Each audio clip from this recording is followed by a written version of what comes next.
So I thought I would pop in here and tell you the truth about Daniel Smith.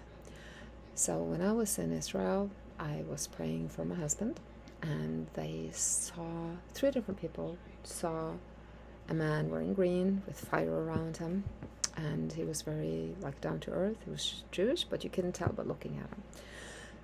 I didn't think more about it, but after I came back to Norway and COVID happened, lockdown, yeah, no, we're not supposed to talk about that, but hey, I was on my homestead, and I was thinking to make videos for y'all that were locked up in the cities, and I posted one of them from my homestead on Facebook, and Daniel saw it. And when I started speaking with him, I still had hopes that I will be in Israel, because I love Israel more than anything. That's the place I want to be. But I also love God more than anything. So he didn't even remember anything about his. I asked him, so do you have Jewish? Because I said to God, I will not marry somebody that's not Jewish. But no, he didn't remember. Long story short, we got married. I moved to Alabama, and guess what? Turns out not only is his grandfather Jewish, he was brought over here by Operation Paperclip, and he was with Von Braun and all that. So he was an inventor, something about some battery stuff, I don't know.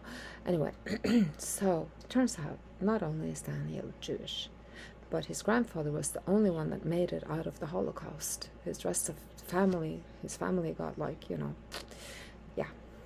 annihilated, basically wiped off the planet. So, but he came here, his grandfather, and he made children, and the children's children, Daniel, got the blessing.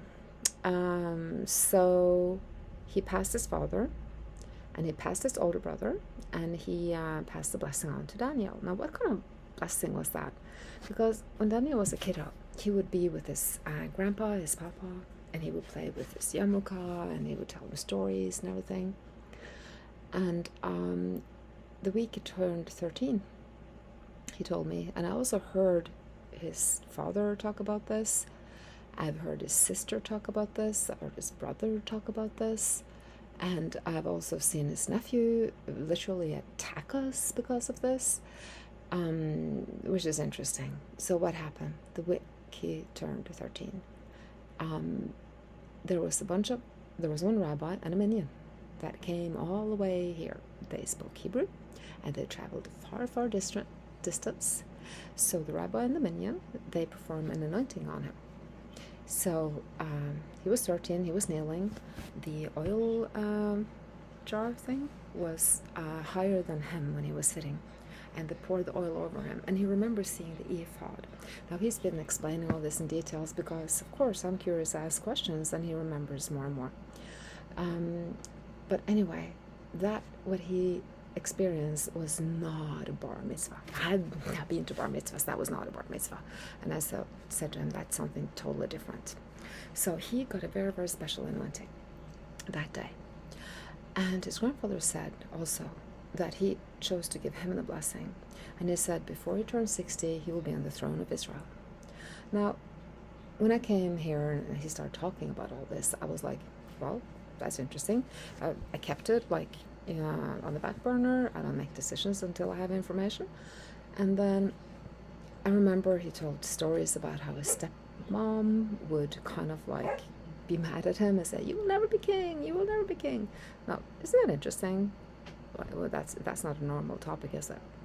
And when we started building this house, his nephew and his mom came over. Hang on, somebody's coming. Okay, I'm back. So yeah, we had people come over.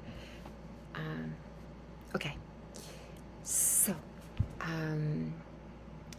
so he remembers seeing the ephod, and he remembered that they spoke Hebrew, and we had somebody coming over here on Airbnb that were Jewish, and they said that what we described there was equivalent of father son. You can't just do that. And Daniel's like, yeah, I know, it was grandfather me passing the one son, but hey, yeah, so what is this thing? And I still would like to know what it is. He said after he got clunked with that oil, He was like greasy for 3 weeks. So, and he always wore his tzitzits all the time I've known him. So he's had a pure heart for God and the Word. You can say whatever you want about him. He's had a lot of tribulation and testing and purging. It's okay. He had a fire. He lost everything. His house. When they saw the vision of my husband in the fire, he was literally in the fire. And GoForGreenLiving. Yes, very green. But I'm just, when his nephew came here, they were like, there's only one king, and that's Jesus. And yes, and he's the king of kings. So who are the kings? Yes. So Daniel was anointed to be king when he was 13. And his sister talked about it. His nephew was upset about it because there's only one king, blah, blah, blah, blah, blah, yada, yada, yada. So it's like, and he's kind of like a humble man.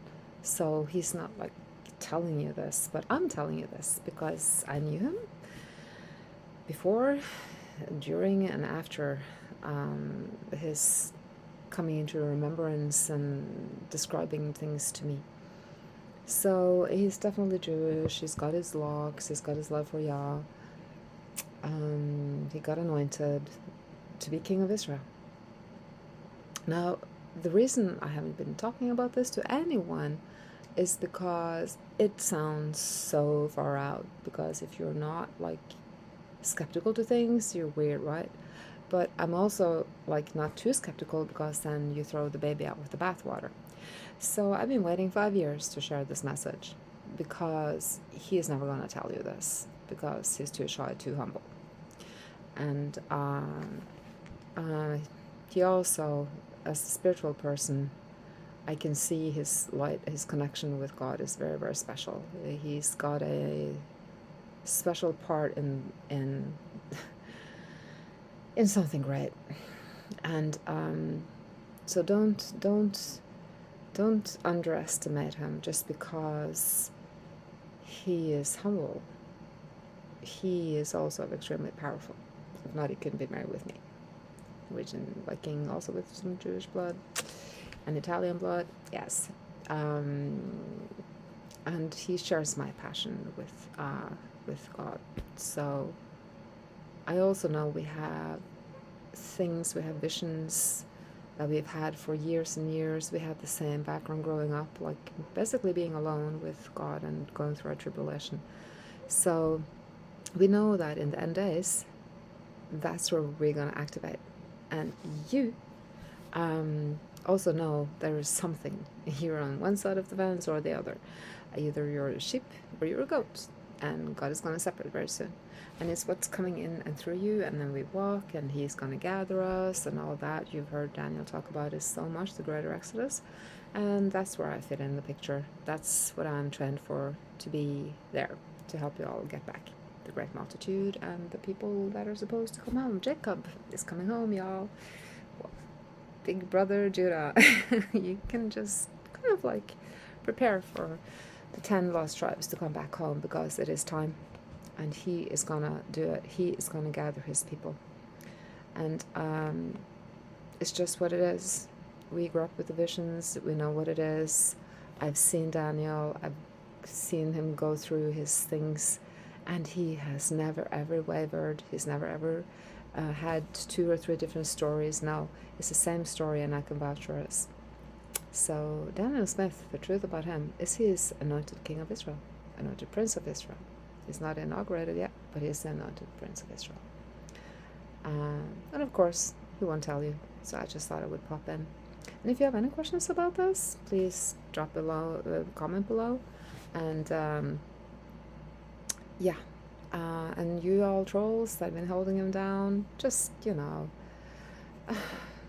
God is going to deal with you all. We don't care. We're here to talk to the people that have ears that need to hear this, because he is the real thing. Not perfect.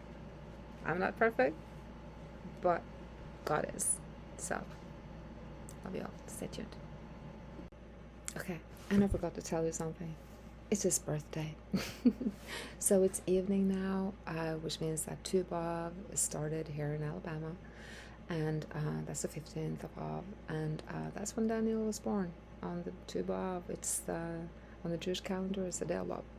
It's a very, very, very powerful day. You all know that God's power is based on love, and life. So very, very happy if you can say happy birthday or something, just